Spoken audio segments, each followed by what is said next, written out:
sa loob ng malaking bahay at malawak na bakuran. Mataas na pader, pinapaligiran at nakapilang mga mamahaling sasakyan. Mga patay na laging bulong ng bulong, wala namang kasal pero marami ang nakabarong. Lumakas man ang ulan ay walang butas ng bunggo, mga platos kutsara na hindi kilala ang tutong. At ang kanin ay simputin ng gatas na nasa kahon. At kahit na hindi pasko sa lamesa ay may hamon. At sarap sigurong manirahan sa bahay na ganyan. Sabi pa nila ay dito mo rin matatagpuan ang tao na nagmamayari ng isang upuan. Na pag may pagkakatao ay pinag-aagawan, kaya naman hindi niya pinagkakawalan. Kung makikita ko lamang siya aking sisigawan. Ayoko na nakaupo,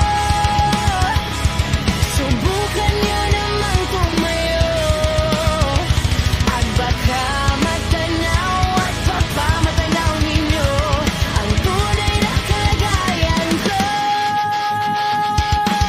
Mawalang galang lang po sa taong nakaupo. Alam niyo bang pantakal ng bigas namin ay di puno? Ang dingding ng bahay namin ay binaktak-bitak pinyero. Sa gabi ay sobrang init na tumutunaw ng yelo na di kayang bilhin upang ilagay sa inumin. Pinaulong tubig sa lumang takuring uling-uling gamit ang panggatong na inanod lamang sa estero na nagsisilbing kusina sa umaga. Yaming banyo ang aking inay na may kayaman ang isang kaldero na nagagamit lang pag ang aking ama ay sumwelo. Pero kulang na kulang pa rin, ulam na tuyot na seren ng 50 pesos sa magapoy baka kakasyahin. Di ko alam kung talagang maraming harang o mataas lang ang bako doon. Nagbubulag-bulagan lamang po kayo kahit sa dami ng pera. Nagawan yung doktor mabasa na papalino lang na tayo kaya Huwag kang masyadong halata, bato-bato sa langit.